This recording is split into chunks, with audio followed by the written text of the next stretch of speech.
Nessa lição, eu quero comentar um pouco sobre como um quadrinista representa visualmente elementos do mundo que a gente não pode ver, ou que não podem ser representados por uma única imagem estática: movimento, som e fala. Eu comentei por alto sobre isso lá nas primeiras aulas, mas eu quero aprofundar um pouco o assunto porque é um tópico bem importante para o futuro roteirista de quadrinhos. Uma boa parte do assunto dessa lição seria de maior interesse para quem vai escrever e também desenhar. Então, como esse é um curso voltado para aprender a escrever quadrinhos, eu vou tentar me focar apenas nos aspectos que são relevantes para quem só pretende escrever HQ. Mas lembre-se que para quem quer fazer quadrinhos para além de escrever, né, e fazer outras coisas, e quer ou também desenhar, ou também fazer o letramento, ou também colorir, a questão de representação ainda vai bem mais longe. Vamos começar com movimento. Existem várias maneiras de se representar movimento nos quadrinhos, mas a mais lembrada e a mais tradicional é com certeza o uso do que a gente chama de linhas de ação, né? Como a gente vê aí nessa página na tela. Só que linhas de ação não são a única forma de representar movimento numa HQ. Primeiro que linhas de ação dão a ideia de movimento mais intenso, né? Ou seja, de ação, né? De movimento em alta velocidade e por aí vai, né? Então, se uma pessoa está caminhando normalmente, há um consenso entre o autor e o leitor de que não é preciso linhas de ação para isso, né? O personagem só precisa estar numa pose que a gente reconhece como uma pose de caminhada. Hoje em dia, por conta do uso mais frequente, né, do computador e da ilustração e colorização digital, né, para criar quadrinhos, alguns artistas usam coisas como desfoque de movimento, né, que é uma opção que não existia antes de ser criados programas de edição de imagem como o Photoshop. Para o roteirista, o que importa é ter foco nas maneiras como ele pode descrever o movimento em seu roteiro. Nesse caso, você vai ter que pensar se o movimento vai ser descrito em um quadro ou em mais de um. Uma pessoa caminhando pode tranquilamente ser descrita em um único quadro. Mas e quando a pessoa está fazendo uma acrobacia olímpica, por exemplo? Usar só um quadro ou usar vários? Bom, dá para fazer ambos. Você pode separar a acrobacia em um número limitado de movimentos e colocar cada movimento em um quadro. Mas você também pode fazer o que muitos quadrinistas fazem e descrever o movimento num único quadro. Nesse caso, você vai precisar descrever cada movimento do mesmo jeito. A diferença é que vai especificar para o desenhista que é tudo no mesmo quadro. Qual maneira é a melhor? Aí é com você. Depende da história, depende do espaço que você tem na narrativa para fazer isso, depende do efeito ou do sentimento que quer despertar no leitor, depende se você quer deixar essa escolha para o desenhista ou não. O ideal é você analisar algumas HQs que usam ambas as opções, movimentos em múltiplos quadros ou em apenas um quadro, para te ajudar a decidir qual vai ficar melhor na história que você está contando. Com relação à representação de movimento, isso é o que você precisa saber como roteirista. Mas outro elemento importante e que no mundo real não é visual é o som. E aqui estamos falando de qualquer tipo de som, mas eu vou deixar para falar especificamente do som da fala em separado e mais para o final dessa lição. Aqui eu vou me focar em 4 tipos de som: sons artificiais, sons naturais, música e onomatopeias.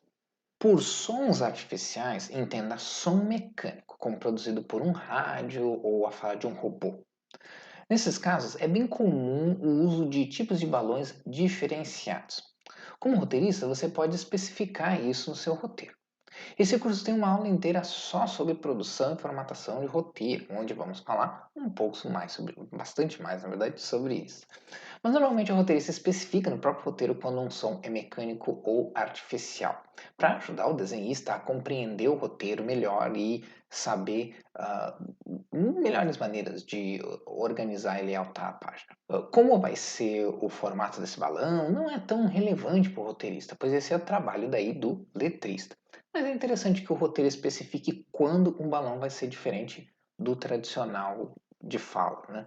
Sons naturais, como o barulho de um rio, o canto de pássaros, o som de árvores sendo balançadas pelo vento, enfim, coisas desse tipo, não costumam ser especificados no roteiro, tá? E nem mesmo costumam aparecer numa HQ como texto. Isso porque uma HQ bem desenhada e com uma boa fluidez não vai precisar disso. A própria composição visual vai evocar esses aspectos sonoros na mente do leitor. Isso não significa que você não possa especificar sons naturais, mas leve em consideração que qualquer coisa que não ajuda a tornar a HQ fluida pode atrapalhar a experiência de leitura. Como o uso de sons naturais não é tão comum, os leitores já estão acostumados com essa dinâmica. Então, se você inclui sons naturais na sua história, tenha certeza de que isso vai chamar a atenção do leitor, mas não necessariamente num bom sentido. Mas é claro que se o som natural tem importância na trama, ou você quer evidenciar o seu impacto, como por exemplo um vento forte, um vendaval, incluir onomatopeias e sons escritos pode sim ajudar bastante. Com relação ao uso de músicas, não tem muito mistério, só vale um alerta. Com música, você provavelmente vai representar a letra da música e não o som da canção. E isso faz uma grande diferença, porque se você vai colocar só a letra de uma música em um balão de fala, por exemplo, ou solto no ar, sem nenhuma indicação de que aquilo é uma música, o texto vai parecer um texto comum, uma fala de alguém ou uma narração. Se você quer que o leitor saiba, né, tenha certeza que ele vai saber que uma música está tocando, que aquele texto representa uma música, vai ter que especificar. Não dá para contar com a pessoa saber que aquilo é um trecho de uma música, mesmo que seja uma música muito conhecida ou muito popular. Dá para especificar de várias maneiras, mas o mais comum é colocar no começo e no final do texto uma notação musical, assim fica bem claro para o leitor que se trata de uma música. Isso também é usado quando uma pessoa está, por exemplo, cantando ou assobiando o som de uma música também. Aqui nessa página da história Pão e Circo, que eu fiz também o letramento, eu coloquei uma música tocando de fundo no segundo quadro com três características. Inclui o caractere de notação musical no início e no fim do trecho, né? Eu deixei o trecho sem nenhum balão ou caixa de legenda para dar a ideia de que ele está no ar, né? Sendo ouvido de fundo. E também usei perspectiva, né? Para mostrar o volume da música diminuindo conforme o convidado vai chegando no local. Eu escolhi essas características por causa do contexto, tá? A história satiriza programas de entrevista que costumam ter essa dinâmica, né? Ter uma banda que sempre toca um trechinho de alguma música quando o convidado entra, até ele sentar e daí a música encerra, né? Aqui o trecho e a letra foi escolhida também dentro do contexto da história. Um dos usos mais comuns de sons numa história em quadrinhos, e talvez mais lembrado, é o da onomatopeia. Onomatopeia é todo o som que você decide usar texto escrito para representar. Podem ser sons naturais, podem ser ruídos, barulhos, barulho de máquina, sons de animais, qualquer tipo de som que você quiser, na verdade. Uma pessoa assobiando, tossindo, enfim. Como eu comentei, certos sons, como sons naturais, talvez não seja necessário de especificar na sua história. Mas tem sons que afetam diretamente o entendimento da narrativa e precisam ser especificados. Por exemplo, se alguém reage a um celular tocando o som do celular, vai ter que ser especificado na história. Se determinado som ou barulho chama a atenção do personagem, esse som vai ter que ser especificado. Se uma bomba explode, uma bomba faz barulho. Então espera-se que exista um som. Não existe uma regra sobre que palavras ou termos são usados para representar determinados sons. A gente está acostumado com algumas onomatopeias que são tradicionais, né? Como o ZZZ para representar ronco, o boom para representar explosão e por aí vai. Mas você pode usar o som que quiser e até inventar um, como editoras como Marvel e DC já fizeram. Mas uma coisa que o roteirista tem que entender é que palavras, quando ditas em voz alta, possuem certas propriedades, digamos assim. A palavra boom, por exemplo, é curta e rápida, mas quando a gente fala, enche a boca. Boom. Por isso ela representa bem o som de uma explosão. Se você escrever só explosão no lugar de boom, como e a palavra explosão ser a própria onomatopeia, talvez o efeito não seja o mesmo. Ou talvez seja o caso de sua explosão ser diferente, como uma explosão atômica, que é mais lenta e dramática, digamos assim. Aí talvez o boom não seja o suficiente, é preciso pensar em uma palavra diferente ou em uma expressão diferente. Ou você pode querer ter um efeito sonoro específico, né? Inventar um efeito sonoro. O personagem noturno, né, da Marvel, tem o poder de se teletransportar. E o efeito sonoro do seu teletransporte é a palavra Puff. Algo que foi inventado especificamente para ser esse efeito de teleporte e que se tornou uma das onomatopeias mais clássicas da Marvel, junto com o Snikt, que é o som das garras do Wolverine quando aparece, né? O uso de onomatopeias, né, os tipos de textos, palavras, as fontes usadas, etc., é algo que não cabe se aprofundar nesse curso. Quando eu puder, eu vou fazer um mini curso sobre letramento de quadrinhos, onde eu entro em mais detalhes sobre essas e várias outras questões. Se esse curso não estiver disponível lá no site no momento que você tiver adquirido esse curso, em algum momento ele vai estar lá disponível, então fica de olho. Por último, mas não menos importante, nós temos a representação do som da fala. Mas eu quero aproveitar aqui para falar não só do som, mas as formas como a fala e a escrita podem participar da história. Os quadrinhos são um monstro completamente diferente de cinema e né, audiovisual e livro e também game, teatro, enfim, qualquer outra mídia, né? Quadrinhos é um tipo de narrativa 100% focado no visual, como o cinema, mas não acontece em tempo real como um filme.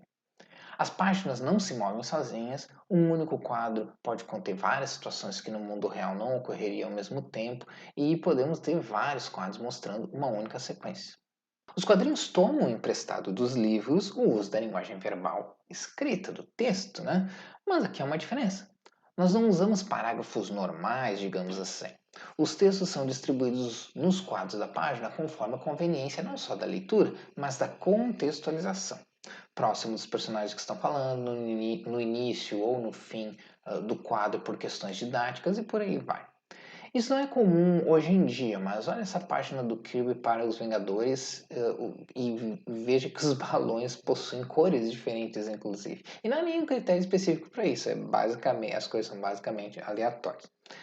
Essa dinâmica é o que torna os quadrinhos diferentes e requer que quem decida fazer, né, escrever quadrinhos, na verdade, tenha que pensar diferente na hora de criar uma história para construir uma experiência de leitura fluida. Como uma mídia visual, você tem que pensar que o texto pode servir a diferentes propósitos e, portanto, pode assumir diferentes formas visuais. Um texto pode ser uma narração em terceira pessoa, que não acontece junto com a ação, digamos assim, mas segue levando a contação da história adiante. Mas o texto também pode ser diálogo, e aí nós temos que posicionar esses diálogos adequadamente para ajudar o leitor a saber quem é que está falando, né? Imagina colocar diálogo dos personagens diferentes, um oposto do outro, e ter que fazer os rabichos, que é os sinaizinhos dos balões, se cruzar para apontar quem é que está falando. Vai ficar uma bagunça, né? Mas essa não é a única maneira de contar histórias nos quadrinhos. Nós também podemos usar uma narração que não é em terceira pessoa, e sim o próprio personagem contando os eventos como se fosse num diário. Nesse caso, a história acontece no passado e o diário está sendo lido, digamos assim, no presente. Essa forma de narração a gente chama de diário de guerra. Tanto na narração em terceira pessoa como o diário de guerra, existe uma convenção de usar caixas de narração com o texto dentro para especificar que esses textos não estão participando da ação. É por isso que as narrações normalmente são retangulares e os balões de diálogo são arredondados, né? Normalmente, pelo menos tradicionalmente, né? É para fazer essa diferenciação de que um participa da ação no tempo presente, o outro está fora da ação, né? Fora da história, digamos assim. Mas existem outras maneiras de fazer isso, tá? O texto pode ser colocado direto sobre a arte, sem nenhuma caixa de narração, por exemplo, ou pode até mesmo ser colocado fora do quadro. Aí vai da criatividade do roteirista e do desenhista, muitas vezes do desenhista. E no meio disso aí a gente tem também os balões de pensamento, né, que numa HQ servem como fala do personagem. Ainda que não uma fala em voz alta, no caso, né? Isso significa que o balão de pensamento participa da ação, né? Acontece enquanto os personagens estão conversando, enquanto a cena está acontecendo, etc, né?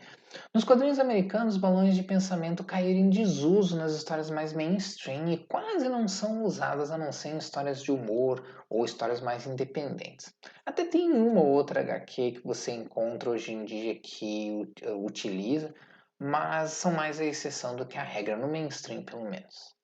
E já faz uns 30, 40 anos, eu acho, que é comum os quadrinhos de super-herói ter os chamados monólogos internos, né? Onde você tem uma narração que é o pensamento em tempo real do personagem, né? Isso começou, na verdade, lá com o Homem-Aranha nos anos 60, mas se tornou uma coisa mais, vamos dizer assim, mais comum nos quadrinhos, mais regra, de uns 40, 50 anos para cá. Mas esse monólogo interno se diferencia do pensamento que é colocado no balão de pensamento, porque tem, grosso modo, função semelhante à narração em terceira pessoa, que é ajudar a levar a história adiante. Ou seja, o monólogo interno, mesmo que seja como se fosse o pensamento do personagem, né? Ele serve como uma maneira da gente conhecer o personagem mais intimamente, e o que ele está pensando e tal. Apesar disso, ele não participa da ação como um balão de pensamento, né? E na prática, em termos de técnica, ele é narração, né? Então, normalmente ele é colocado em caixas de narração e não em balões.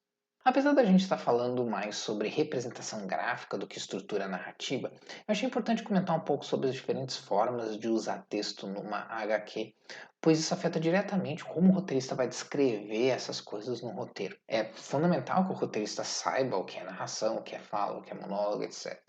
Na aula sobre formatação de roteiro, eu vou expandir bastante essa questão e mostrar de forma prática como a gente faz isso. Usa a nossa velha história do leite para avaliar como você poderia melhorar a história, ou refinar a história, ou até mesmo mudar a experiência de leitura usando onomatopeias e brincando com tipos diferentes de diálogos, narração e sons. Na próxima lição, eu vou dedicar um tempo para falar sobre representação simbólica, um conhecimento que agrega muito ao roteirista. Te vejo lá.